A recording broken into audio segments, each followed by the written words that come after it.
जब भी भारत वैश्विक मंच पर मजबूती से कदम रखता है या किसी बड़े लक्ष्य की ओर तेजी से बढ़ता है, तो उसे रोकने की कोशिशें भी उसी अनुपात में तेज हो जाती हैं।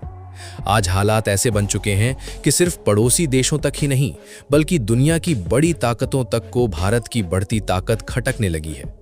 इसी बीच एक दिलचस्प घटनाक्रम सामने आया है।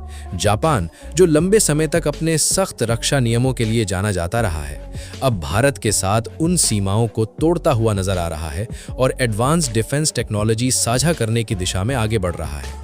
ये वही जापान है जिसने दशकों तक अपनी सैन्य तकनीक को दुनिया से लगभग दूर ही रखा, लेकिन अब भारत के साथ बढ़ती रणनीतिक साझेदारी ने तस्वीर बदल दी है। उधर चीन इस पूरे घटनाक्रम को चुपचाप नहीं देख पा रहा। चीनी रणनीतिक हलकों में लगातार ये चर्चा तेज हो रही है कि भारत और जापान की ये नज़दीकी एशिया के पावर बैलेंस को बदल सकती है। कुछ विशेषज्ञ तो यहाँ तक इशारा कर रहे हैं कि इतिहास से सबक लेने की ज़रूरत है, जो एक तरह की अप्रत्यक्ष चेतावनी के रूप में देखा जा रहा है। असल में चीन की चिंता सिर्फ संतुलन की नहीं, बल्कि भारत की तेजी से बढ़ती सैन्य क्षमताओं की है। उसे ये डर सता रहा है कि अगर जापान जैसी टेक्नोलॉजी पावर भारत के साथ खुलकर खड़ी हो गई, तो आने वाले समय में भारत की डिफेंस ताकत एक नए स्तर पर पहुंच सकती है। इसलिए अलग अलग तर्कों और बहानों के जरिए ये माहौल बनाया जा रहा है कि जापान का ये कदम पूरे क्षेत्र के लिए अस्थिरता ला सकता है। लेकिन सच्चाई ये है कि अब भारत उस मुकाम पर पहुंच चुका है जहां उसे रोकना आसान नहीं रहा। पिछले कुछ वर्षों में भारत ने रक्षा क्षेत्र में जिस तेजी से आत्मनिर्भरता और तकनीकी विकास की दिशा में कदम बढ़ाए हैं, उसने दुनिया का ध्यान अपनी ओर खींचा है। और यही वजह है कि हर नई साझेदारी, हर नई उपलब्धि अब वैश्विक समीकरणों को प्रभावित करने लगी है।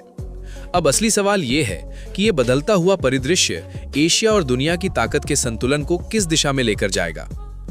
अगर इस पूरे घटनाक्रम को गहराई से देखा जाए तो ये साफ समझ आता है कि भारत की बढ़ती सैन्य ताकत अब कई देशों के लिए चिंता का कारण बन चुकी है। कभी यूरोप के वे देश असहज हो जाते हैं जिनकी डिफेंस कंपनियों का दबदबा धीरे धीरे भारत चुनौती दे रहा है, तो कभी भारत के विरोधी देश खुले तौर पर नाराजगी दिखाते हुए भारत की नीतियों पर सवाल उठाने लगते हैं। लेकिन अगर इस पूरी यात्रा को शुरुआत से समझा जाए तो तस्वीर और भी ज्यादा दिलचस्प नजर आती है। आज जिस भारत को हम आधुनिक हथियारों और अत्याधुनिक तकनीक की बात करते देखते हैं, कभी वही भारत अपनी रक्षा जरूरतों के लिए लगभग पूरी तरह बाहरी देशों पर निर्भर था।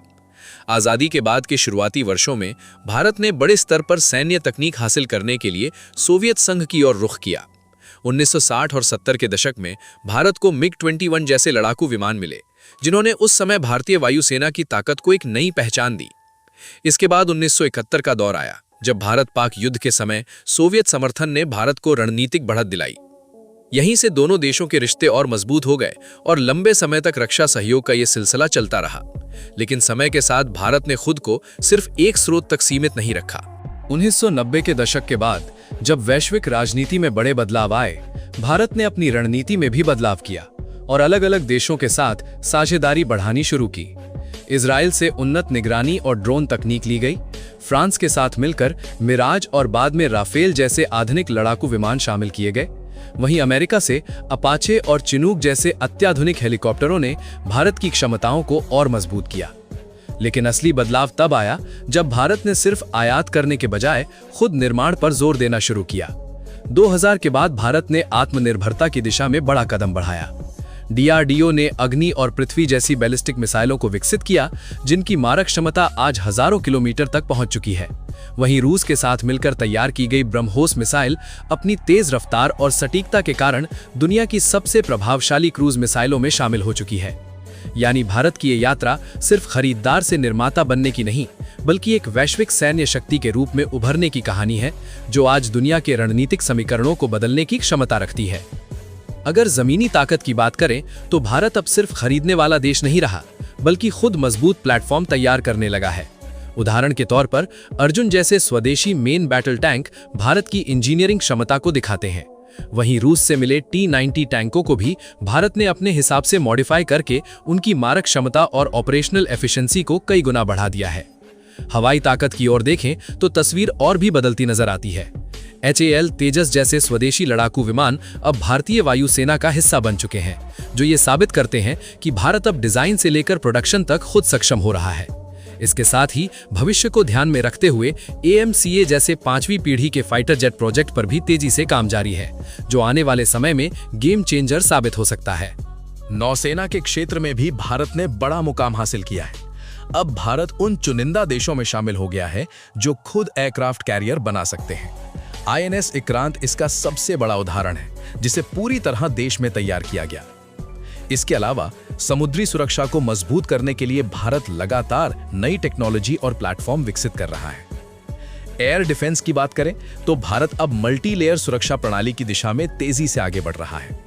रूस से मिले S-400 सिस्टम के साथ साथ भारत खुद भी स्वदेशी एयर डिफेंस नेटवर्क तैयार कर रहा है, जो भविष्य के खतरों से निपटने में अहम भूमिका निभाएगा। यानी अब तस्वीर पूरी तरह बदल चुकी है। भारत अब सिर्फ आयात करने वाला देश नहीं, बल्कि नई तकनीक विकसित करने और उसे दुनिया को निर्यात करने की दिशा में तेजी से बढ़ रहा है। अब अगर मौजूदा स्थिति पर ध्यान दें तो जापान का रुख सबसे ज्यादा ध्यान खींच रहा है। दशकों तक अपनी रक्षा नीति को बेहद सीमित रखने वाला जापान अब भारत के साथ उन्नत तकनीक साझा करने के लिए तैयार दिखाई दे रहा है। ये बदलाव साधारण नहीं है, क्योंकि जापान के पास ऐसी हाई एंड टेक्नोलॉजी मौजूद है जो आज भी कई देशों के पास नहीं है, चाहे वो अत्याधुनिक सेंसर्स हों, नेवल सिस्टम्स हों या फिर मिसाइल गाइडेंस टेक्नोलॉजी। और अगर ये सहयोग आगे बढ़ता है तो भारत की सैन्य क्षमता में जबरदस्त उछाल आ सकता है। यही कारण है कि चीन इस पूरे घटनाक्रम से असहज दिखाई दे रहा है। वहां के रणनीतिक विश्लेषक बार बार इतिहास का जिक्र करते हुए अप्रत्यक्ष संदेश देने की कोशिश कर रहे हैं, लेकिन असल में ये एक तरह का मनोवैज्ञानिक दबाव बनाने की रणनीति ही है। चीन भली भांति समझता है कि अगर भारत और जापान के बीच ये साझेदारी मजबूत हो गई तो इंडो पैसिफिक क्षेत्र में उसका प्रभाव कम हो सकता है। पिछले कुछ वर्षों में भी दोनों देशों के बीच रक्षा सहयोग लगातार गहराता गया है। 2022 में हुए समझौते के बाद दोनों देशों की सेनाओं को एक दूसरे के बेस इस्तेमाल करने की अनुमति मिली, जिससे रणनीतिक तालमेल और बढ़ा। इसके बाद 2023 में फाइटर जेट इंजन और ड्रोन टेक्नोलॉजी को लेकर बातचीत तेज हुई और कई पुराने प्रस्तावों। इस पूरे घटनाक्रम का सीधा असर भारत की सैन्य क्षमता पर दिखाई देने वाला है, क्योंकि भारत पहले ही ब्रह्मोस, अग्नि और पिनाका जैसे शक्तिशाली सिस्टम्स के जरिए अपनी ताकत दुनिया को दिखा चुका है।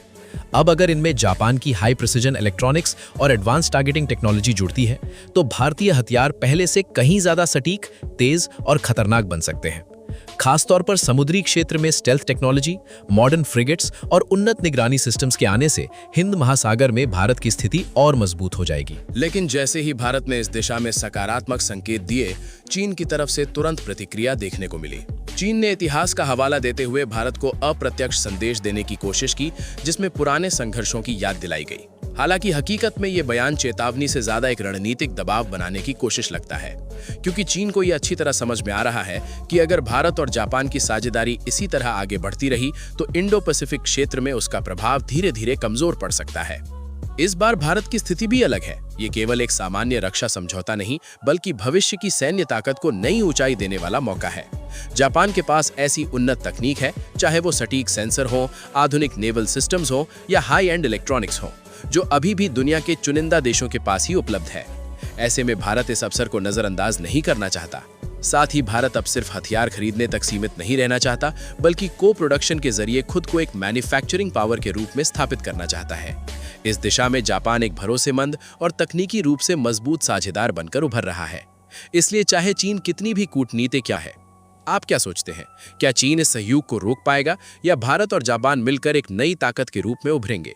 अपनी राय जरूर साझा करें और अगर आपको ये जानकारी उपयोगी लगी हो तो इसे अपने दोस्तों के साथ शेयर करना ना